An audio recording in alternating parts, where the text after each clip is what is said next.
मोहागारे विषय विषसन्ताप्तमनसां तमश्चक्रे दूरं मृदुसदुपदेशामृतगिरा सतां चेतस्तोषित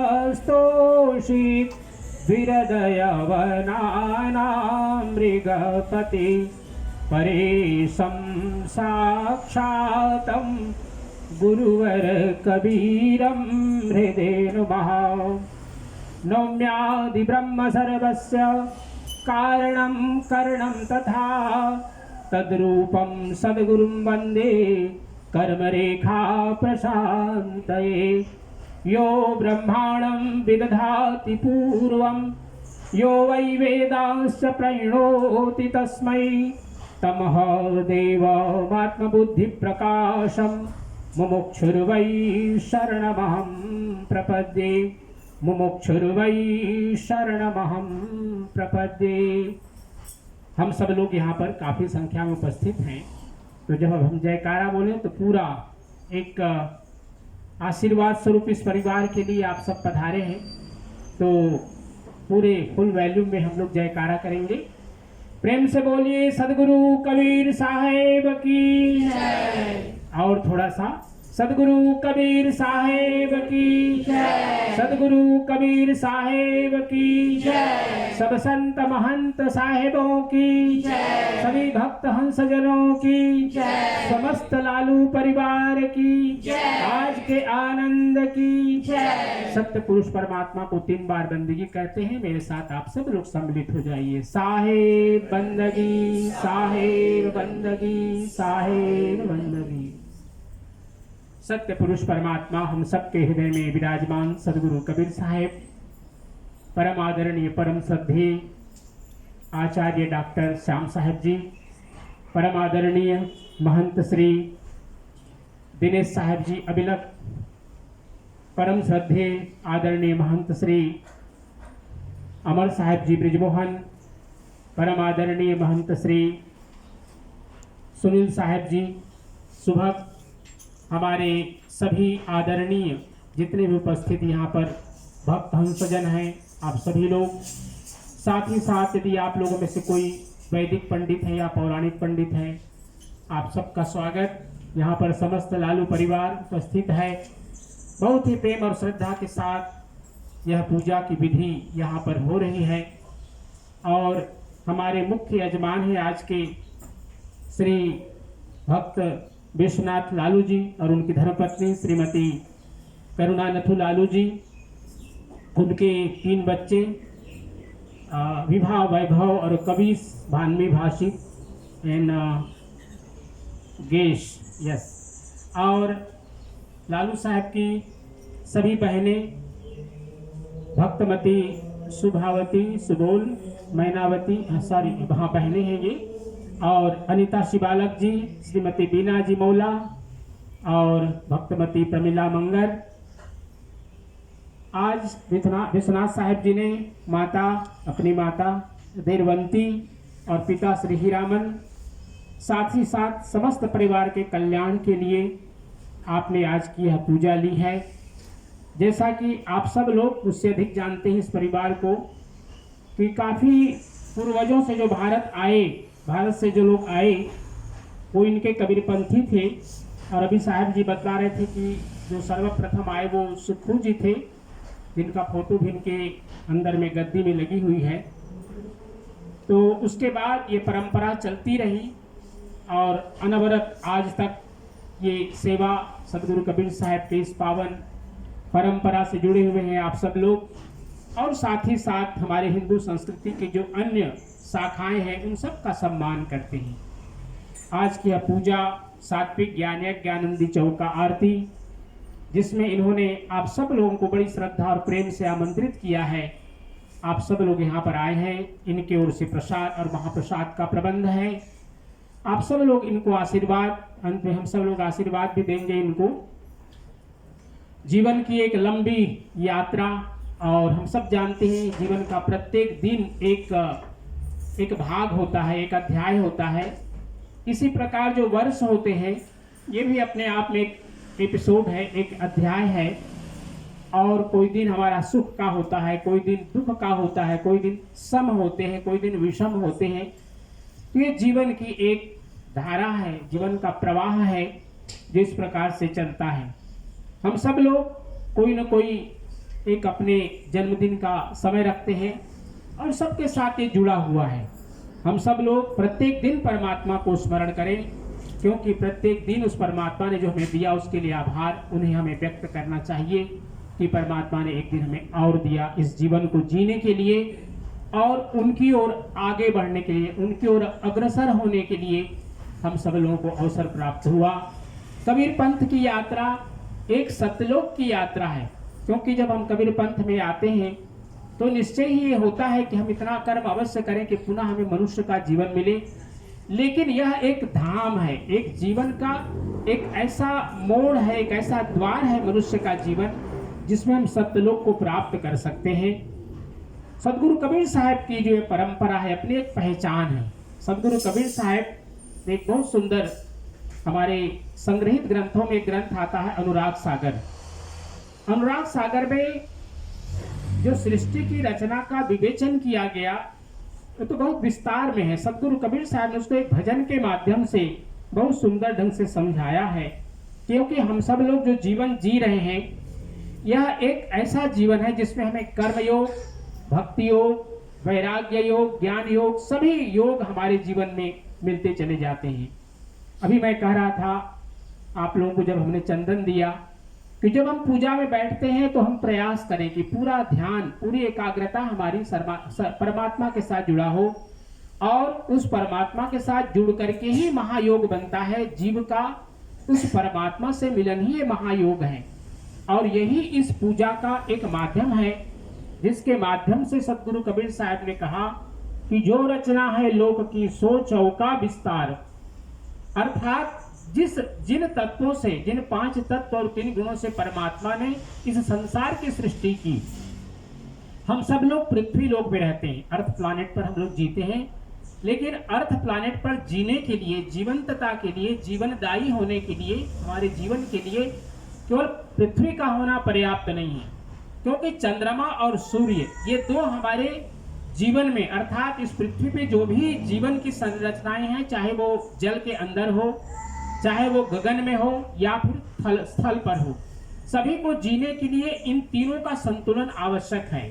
अधिक ठंडी पड़ गई तो भी हम नहीं जी सकते और सूर्य की अत्यधिक गर्मी से भी हम नहीं जीवन जी सकते। तो सदगुरु कबीर साहब ने कहा कि संतो निरंजन जाल पसारा। सामान्यतया हमारे हिंदू पौराणिक परंपरा में जो हमारे ग्रंथ हैं उनमें निरंजन को ही परमात्मा, परात्पर ब्रह्म माना गया है। लेकिन सदगुरु कबीर साहब ने धर्मेंद्र धर्मदास साहब को अनुराग सागर में समझाया कि धर्मदास जी, ये निरंजन जो कि उस परात्पर ब्रह्म के अंश हैं और इन्होंने आद्या शक्ति के साथ मिलकर के ब्रह्मा, विष्णु और महेश, ये जो 3 महादेव हैं, उन सबकी उत्पत्ति किया और उसके बाद स्वर्ग, पताल, मर्त मंडल रच 3 लोक विस्तारा। अर्थात जो 3 लोक हम जानते हैं कि स्वर्ग है, हम स्थल पर रहते हैं, और इसके अलावा एक है जिसको हम पाताल लोक कहते हैं। तीनों की रचना उस परमात्मा ने ही किया, लेकिन उस रचना का जो विस्तार है उसको परमात्मा ने इस निरंजन को दिया कि आप इसका विस्तार करें और इसका प्रतिपालन करें। हरिहर ब्रह्मा को प्रगटायो तिन्हें दियो सिर भारा, ठाम ठाम तीरथ रचिरा रोपियो ठगवे को संसारा। सदगुरु कबीर साहब ने बड़ी कड़ी बात कही है, अभी आप सब लोग ने ध्यान दिया। ठगवे को संसारा, अर्थात ये जितने भी तीर्थ आदि हैं, जितने भी कर्मकांड के रूप हैं, ये अगर सही ढंग से न समझा जाए तो एक प्रकार का माया का रूप ले लेता है। इसका जो फल है वो कुछ समय के लिए प्राप्त होगा और पुनः पुनरपि जननम पुनरपि मरणम पुनरपि जननी जठरे शयनम। अर्थात ये मुक्ति को नहीं दे सकते कर्मकांड को, यदि हम ठीक से अगर गुरु के माध्यम से न समझे तो। सदगुरु कबीर साहब आगे कह रहे हैं, 84 बिच जीव फंसावे कबहु न होए उबारा, जारी बारी भस्मी कर डारे फिर देवे अवतारा। परमात्मा के इस काल निरंजन ने एक ऐसा रचना इस संसार की किया है कि व्यक्ति उसके आकर्षण में फंस करके इस संसार में बार बार जन्म लेता है और मृत्यु को प्राप्त होता है। क्यों? ये जो माया है इसमें आसक्ति बहुत है, इसमें आकर्षण बहुत है, इसलिए उसमें आसक्ति है, मोह है इसमें, और इस मोह के कारण ही हम बार बार इस संसार में आते हैं। चाहे किसी भी रूप में हम आए, चाहे किसी भी पशु पक्षी के ही रूप में किसी का जन्म हो उसके कर्म के प्रतिफल के अनुसार से, किंतु इस संसार में आना और इस संसार से जाना हमारे कर्म के बंधन और इस संसार की जो आकर्षण है, माया है, यह हमें बार बार अपनी ओर लुभाती है। साहब कबीर आगे कहते हैं, आवागमन रहे उलझाई बोरे भव की धारा, सदगुरु शब्द बिना नर चिन्हे कैसे उतरे पारा। अर्थात जब तक सदगुरु के जो शब्द हैं, सदगुरु के उपदेश हैं, उनको यदि हम न समझ पाए तो निश्चय ही इस भव सागर से पार उतरना असंभव है, बहुत ही कठिन है। इसलिए बार बार सदगुरु कबीर साहब ने गुरु को बहुत महत्व दिया कि अपने गुरु से बराबर सत्संग करें, बराबर अपने प्रश्नों का जो भी आपके अंदर में जो भी जागृत हो रहे हैं एक संशय, उसको दूर करें। क्योंकि कहा गया है कि ये जो सदगुरु का स्वरूप है और शिष्य का स्वरूप है, तो गुरु के लिए कहा गया श्रोत्रियम ब्रह्मनिष्ठम और गुरुमेवा भी गच्छे समित पाणी। अगर हम गुरु के पास में गए और अपने संशय का निस्तार नहीं कर पाए तो गुरु के पास जाकर के भी हम उसी प्रकार से लौटाते हैं जैसे एक प्यासा व्यक्ति एक पानी के सागर में, पानी के अगर नदी में जहां पर मीठा पानी जिसको हम पी सकते हैं, क्योंकि सागर में जाकर के तो हर आदमी नहीं पी सकता नमकीन पानी को, लेकिन मीठे पानी के पास जाकर भी अगर प्यासा लौटाए, ऐसा ही है हम गुरु के पास जाएं और अपने मन के प्रश्नों का उत्तर न प्राप्त करें। तो सदगुरु कबीर साहब बार बार कह रहे हैं कि जो सदगुरु कबीर साहब ने कहा कि मैं कबीर बिचलऊ नहीं शब्द मोर समृत, ताको लोक पठाई हूं जो चढ़े शब्द का रथ। ये शब्द अपने आप में गुरु के द्वारा उपदिष्ट है, हम उसका विस्तार नहीं बता सकते आप लोगों को। अपने गुरुजनों से, अपने जो आपके जिनसे आपने गुरु दीक्षा लिया उनसे जरूर पूछें कि साहब जी ये शब्द क्या है। तो साहब जी ने जो कहा कि जो हमारे शब्द रूपी रथ पर चढ़ता है, आरूढ़ होता है, वो निश्चय इस भवसागर से पार हो जाता है। सत्य पुरुष का अमर लोक है, ताको मुंड्यो द्वारा। ये जो काल निरंजन है, जो सत्यलोक का मार्ग है, उसको उसने मूंद दिया, अर्थात उसको बंद कर दिया। फिनी फेमे, अर्थात अगर कोई जाना भी चाहे तो उसका दरवाजा जब तक गुरु कृपा नहीं होगी वह द्वार नहीं खुलता है। नेम धर्म आचार यज्ञ तप ये उरले व्यवहारा। इतने प्रकार के कर्मकांड इस संसार में फैले हुए हैं, बहुत प्रकार के ध्यान योग के मार्ग बतलाए जाते हैं, लेकिन व्यक्ति कभी कभी भ्रम में पड़ जाता है कि कौन सा मार्ग उचित है और कौन मार्ग अनुचित है। तो सदगुरु कबीर साहब कह रहे हैं कि जासे मिले अखंड मोक्ष सुख, सो मार्ग है न्यारा। काल जाल से बाँचा चाहो, गहो शब्द तत् सारा। कहे कबीर अमर का करी राखो, जो निज होय हमारा। जो कबीर साहब ने एक प्रॉमिस किया अपने भक्तों को कि मैं कबीर बिचलऊ नहीं जो शब्द मोर समृत, ताको लोक पठाई हूं जो चढ़े शब्द का रथ। जो शब्द के रथ पर आरूढ़ होते हैं, जो सदगुरु कबीर साहब ने शब्द बतलाया है, वह शब्द जिह्वा पर नहीं आ सकता, हम उसको पढ़ लिख नहीं सकते। वह शब्द एक निरक्षर के रूप में है, और उस निरक्षर को जो हमारे गुरुजन है उसको जानते हैं, और वो अपने शिष्यों को देकर अपने शिष्यों को उस सत्यलोक के मार्ग की ओर प्रवृत्त करते हैं, उनको प्रशस्त करते हैं ऐसा मार्ग कि वह माया से मुक्त होकर के माया में जीते हुए भी माया से मुक्त हो जाए। अर्थात इस संसार में रहते हुए वह अपने सभी कार्यों को करे और धर्म अर्थ काम मोक्ष, ये जो 3 सांसारिक कर्म है, इनको करते हुए मोक्ष को प्राप्त कर ले। ये सदगुरु कबीर साहब का मार्ग है।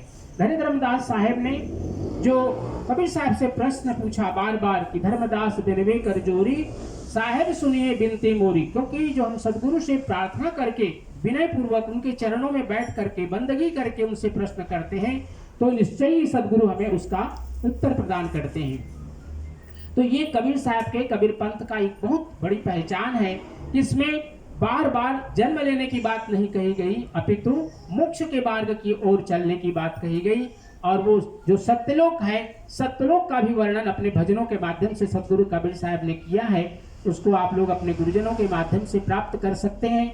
और ये जो हम देख रहे हैं चौका आरती, धनीराम दास साहब ने कबीर साहब ने धनीराम दास साहब को जब इस चौका के बारे में बतलाया तो उन्होंने कहा कि धर्मदास जी, ऐसा नहीं कि आप आए हैं तब ये चौका आरती आई है, नहीं। धनीराम दास साहब तो आए तो उनको एक स्थान सदगुरु कबीर साहब ने दिया। कौन सा स्थान? जहां पर ज्योत जल रहा है, ये स्थान सदगुरु कबीर साहब ने धनीराम दास साहब को दिया। क्यों दिया? क्योंकि धनीराम दास साहब एक समर्थ पुरुष थे।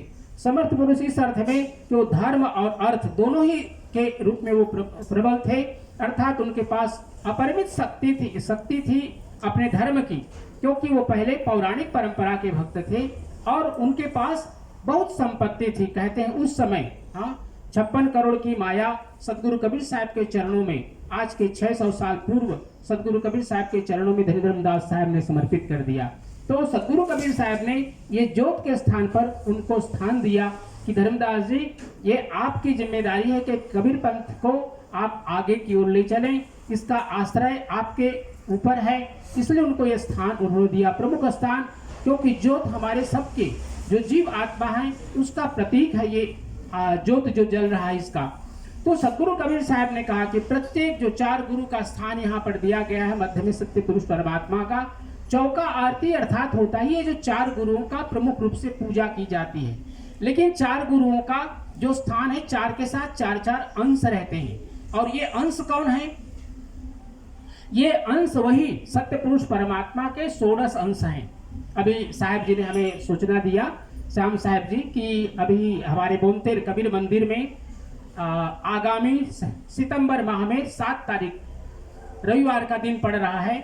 उस दिन वहां पर ये 16 सुत की चौका होगी, जिसमें हमारे परम आदरणीय भारत से 1008 पंथी हजूर अर्धनाम साहब और परम श्रद्धेय परम आदरणीय पूज्य श्री धर्माधिकारी साहब जी पधार रहे हैं और साथ साथ यहाँ के जो 14 महंत साहब लोग हैं वो उस पूजा में बैठेंगे।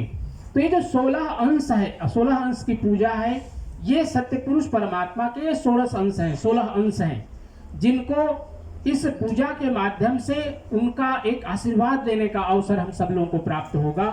तो आप सब लोगों के लिए एक सूचना है कि 7 सितंबर को बोमतेर कबीर मंदिर में शाम को 3 बजे से ये पूजा प्रारंभ होगी। आप सब लोग उसमें तन मन धन से आमंत्रित हैं। उस पूजा में आप सब लोग भाग लें। एक अनुपम और ऐतिहासिक कार्यक्रम होने वाला है, जिसके माध्यम से हमारे इस मॉरिशस देश में लोग दर्शन कर सकेंगे कि इन 16 जो ब्रह्म सत्य पुरुष परमात्मा के अंश हैं, जो 4 गुरु के साथ 4 अंश के रूप में विद्यमान होते हैं, इन सब की किस प्रकार से पूजा होगी। एक सामूहिक पूजा के रूप में आप सब लोगों को उसका दर्शन करने का अवसर प्राप्त होगा। सत्य पुरुष परमात्मा सदगुरु कबीर साहब, धनीराम दास साहब के साथ साथ जो हमारे 3 और गुरु हैं, सहतेजी साहब, बंकेजी साहब और चतुर्भुज साहब, उनके भी पूजा का स्थान उन लोगों को दिया। लेकिन ये पूजा का जो रूप है, ये सत्य पुरुष परमात्मा सत्यलोक से पधारा हुआ है और इस पूजा को सदगुरु कबीर साहब ने इस संसार में 4 युग में प्रदान किया है। लेकिन इस कलयुग में जो हम 4 गुरुओं की पूजा कर रहे हैं वो इस रूप में जो हम देख रहे हैं, और इसमें भी वही है जो रचना है लोक की सो चौका विस्तार। जिस परमात्मा ने इस समस्त संसार की सृष्टि जिन तत्वों से किया है, उन्हीं तत्वों की पूजा यहाँ पर की जाती है और उनका आशीर्वाद लिया जाता है। आप सब लोग बहुत ही श्रद्धा और भक्ति के साथ यहाँ पर पधारे हैं। हमारे भक्त श्री विश्वनाथ लालू जी, उनकी धर्मपत्नी, आप सब लोग जानते हैं उनको, श्रीमती करुणा नथु लालू जी, और उनके इस प्रेम और श्रद्धा भरे निमंत्रण को हमारे आदरणीय सभी महान साहब लोग, हमारे साधु भजन मंडली के सदस्यगण, आप सभी भक्त हंसजन, परिवारजन, आप सब लोग यहाँ पर पधारे हैं। उनके श्रद्धा और प्रेम भरे निमंत्रण को प्राप्त करके आप सबका जीवन सुखमय हो, मंगलमय हो, और जो लालू साहब का जो परिवार है, इनके जो पूर्वज थे, उन सब का आशीर्वाद इनको प्राप्त हो, इनकी मनोकामना पूर्ण हो, ये सदा स्वस्थ रहे, इनके बच्चे खूब आगे बढ़े। मैं देखता हूँ बहुत सुंदर संस्कार इन्होंने अपने बच्चों को दिया है। ऐसा ही एक आदर्श आप सब लोगों को देखने को मिल रहा है। पूजा एक भक्त का परिवार, और इस पूजा के माध्यम से जो फल है, बाद में हम इन लोगों को आशीर्वाद भी हम लोग देंगे। तो अब इसके बाद हम लोग विधि को आगे बढ़ाएंगे। इसके पूर्व आइए सतनाम धुन करेंगे। और सतनाम धुन में आप सब लोग मेरे साथ होकर के उस सत्य पुरुष परमात्मा का जो महामंत्र सत्य नाम है उसमें आप सब लोग सम्मिलित हो जाएं।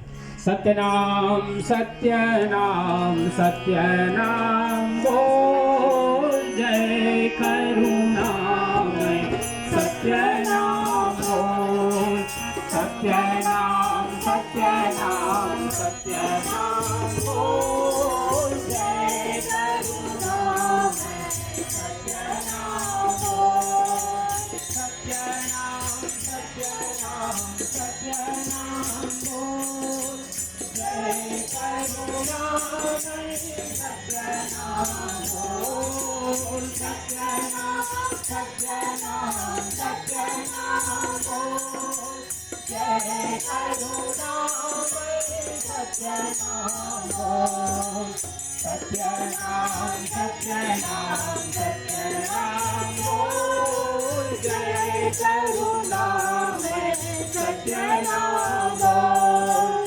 जय करुणामय सत्यनाम बोल, जय करुणामय सत्यनाम बोल। प्रेम से बोलिए सद्गुरु कबीर साहेब।